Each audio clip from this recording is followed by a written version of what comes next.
Ассалаумағалейкум, қалдарыңыз қалай?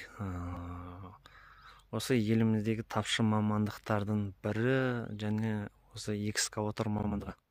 Осыны қалай тез үйреніп алу жолдары. TikTok желісінде осыған байланысты бір кісілер жазған болатын, маған осыны қалай тез үйреніп алсам болады деп. Сол үшін бүгін мен соны бір қолымнан келгенше сіздерге жеткізуге тырысамын. Кеттік ендеше. Бірінші кезекте қарайтын затымыз ол мотордың майы. Міне оң жақта шығып, осы капотты ашып, алдымыздағы мына екі құлағын ашып, сол жерде мотордың шүрпін алып, майын тексереміз. Заправка жасайтын дерезі міне оң жақта болады. Бізде көбінесе осылай бактер құлыпталып жүреді. Осылай міне бірінші кезекте қарайтын затымыз ол мотордың майы. Мына жерде міне жүріп тұр. Шүріпті тартып, осы мотордың майын тексереміз. Екінші кезекте тоже кабинаның сол жақтан мотордың суы. Антифриз қанша екенін тексереміз. Міне сызықта. Осы маймен су. Басты қадағалайтын нәрсе маймен су. Қалғанын кабинаның ішінде бәрі экранда көрсетіліп тұрады. Үшінші кезекте осылай міне жерде міне кілт. Кілтті ашамыз. Экран көрсетіліп тұр. Экран ашылуын күтеміз.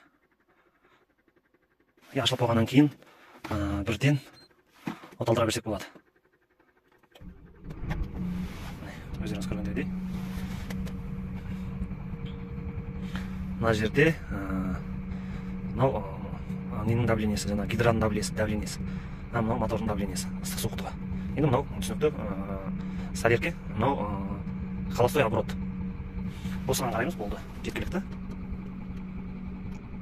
Осының бәріне көз жеткізіп, оталдырып алғаннан кейінгі ең бірінші қосатын нәрсеміз ол мына жақта, оң жақтағы айырып қосқыш. Жұмыс істейтін уақытта ғана қосасыз, қалған уақытта өшіріп тұрасыз. Бір 5 минутқа тоқтадыңыз ба, или 1 минутқа тоқтадыңыз ба, міндетті түрде өшіру керек. Өйткені сізде ана көпшікте тастар тұрады, болмаса басқа заттар тұрады, қасында адамдар жүреді деген сияқты. Мына жостиктерге кішкене болса тиді, одағы тастар құлайды. Или болмаса мына гусеницаға, болмаса басқа да бір сүйеніп тұрған адамдар нелер болса, оларды бірден жарақаттап қоюы мүмкін. Сол үшін ең сақтық осы. Өзінің қызылмен көрсетіп қойған сақтық краны осы. Енді оң жақта кілттенген мына жерде бізде жаңа көрсеткем сіздерге, мына жерде холостой оборот 800 ұстап тұр деп тұрмыз. Енді ол мына жерде бізде ручной газ дейміз ба, қолмен көтеретін оборот. Осылай 10 әрекеттен тұрады газ. Бірден 10-ға дейін тұрады. Енді көрсетейін. Міне көрдіңіздер ме, бұрадым ақырын кетіп барады. Бұл негізі 2000-ға дейін болады. 2000-ға дейін болады. Сіздер басында бірден 10-ға емес. Бастапқыда 5-тен бастасаңыздар болады. Міне өзі максимум көрсетіп тұр, мына жерде 5, ары қарай 5, жоғары 5, одан кейін 5, 10 көрсетіп тұр. Негізі сіздер бірінші кезекте 5-тен бастап, бір қолдарыңыз жаттықтырып алғанша, осы 5-ші скоростьпен қозғалып қимылдасаңыздар болады. Көп адамдар сұрайды, экскаватор жүргізген қиын ба? Жоқ, ол өте оңай. Кәдімгі дрондар, болмаса бір ойын ойнайтын да кішкентай балалар ойнайтын көліктер, сол сияқты бұның басқарылуы өте оңай заманауи техникалар. Бұл жерде сіз біліп алатын ең басты нәрсе осы мына оң қолыңызда джойстикте 4 әрекет бар. Оңға, солға, артқа, алдыға. И сол қолыңызда солай оңға, солға, артқа, алдыға. 4-тен 8 әрекет. Енді екі аяғыңызда алдыға и артқа, алдыға и артқа. Осы 12 түрлі әрекет. Осы 12 түрлі әрекетті жаттап алсаңыз, қай бағытта қолдануға болатынын жаттап білсеңіз, сіз бірден дайын экскаваторщиксіз. Қандай уақытта болсын, сіз осы әрекеттерді жаттап білсеңіз, миыңызға тоқсаңыз болды, сіз дайын экскаваторщиксіз. Қиын ешқандай ештеңесі жоқ. Біз бір ойын ойнайтын автоматтарға барсақ, бір көрген кезде жаттап алып, соны ойнап кете аламыз. Бұл да солай. Қазір заманауи бәрі дайын түрдегі техникалар. Бізде бір нәрсе ғана бар. Өзіміздегі бір қорқыныштар. Сол қорқынышты жеңе алмаймыз. Экскаватор десе бір үлкен бір техниканы көз алдымызға елестетеміз. Негізінде қазір мына заманға қарай техникаларда қолайлы түрде жасалған. Мысалы, мына жерде кондеріңіз, мына жерде магнитофоныңыз, мына жерде міне сусындарыңызды, телефондарыңызды өзіңізге лайықты қылып заманауи жасаған. Сол үшін осы 12 әрекетті қадағалап жатқа білсеңіз, сіз бірден дайын экскаваторщиксіз деп мен айта аламын. Міне оң қолымыз, бірінші оң қолымыз үлкен сырланы төмен қарай басамыз.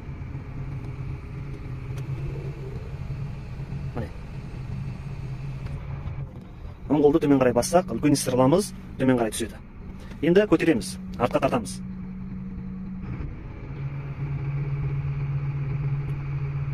Үлкен сырла көтерілді. И оң қолды оң жаққа. Күрек ашты. Керісінше сол жаққа, оң қолды.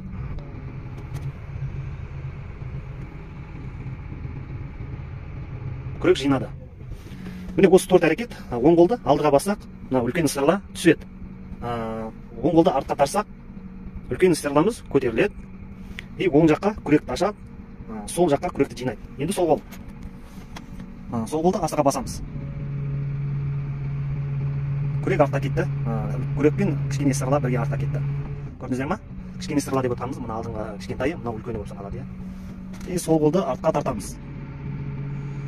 Кішкене сырла келді. И солға. Сол жаққа бұрыламыз. И оңға. Мына жерде екі аяқ. Оң жағы аяқ, алдыға артқа. И сол жақ алдыға артқа. Қосып көрсетейін. Енді сол жақ аяқтан көрсетейін. Сол жақ артқа қой алдыға кетті.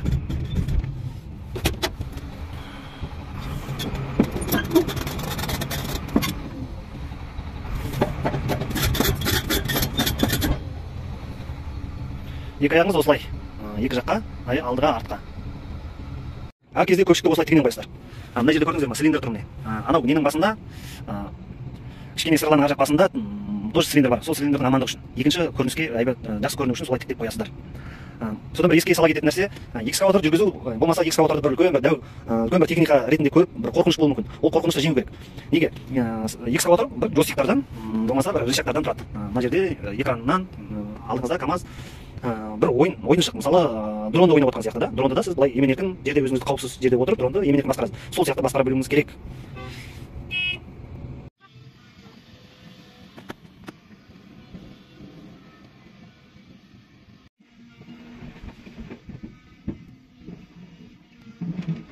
Осылай салып болған кезде үстін тегістеуге тырысаңыз, өйткені жаңағы тастар сыртқа ұшып кетпес үшін, жолдағы жеңіл көліктерді зақымдап алмас үшін үстін осылай КамАЗдың үстін осылай тегіс қылып артып жібереміз. Былайша айтқанда памардан ғой, осылай тегіс артамыз. Шашып, төгіп, болмаса шетіндегі тастар қалып деген сияқты, содан сақ боламыз. Артқанда көңіл бөлетін нәрселер солар. Артып болғаннан кейін не жасайтын қазір өз көзіңізді көресіздер.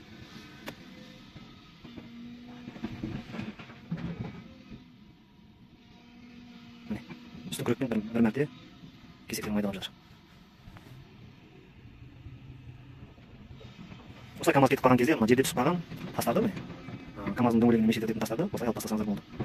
Артқа шегінген кезде КамАЗдар дөңгелектерін жаралап алмас үшін тас бірден тіріп кетеді.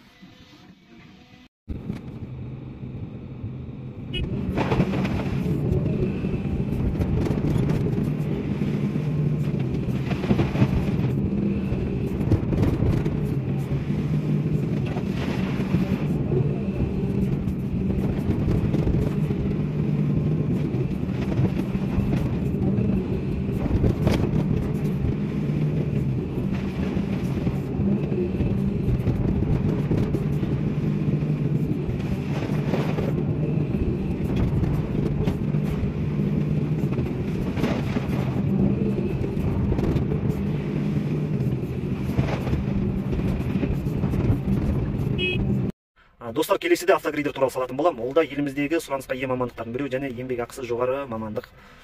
Бейне ұнаса лайк басып, кеңбеттік жері болса пікір қалдырыңыз.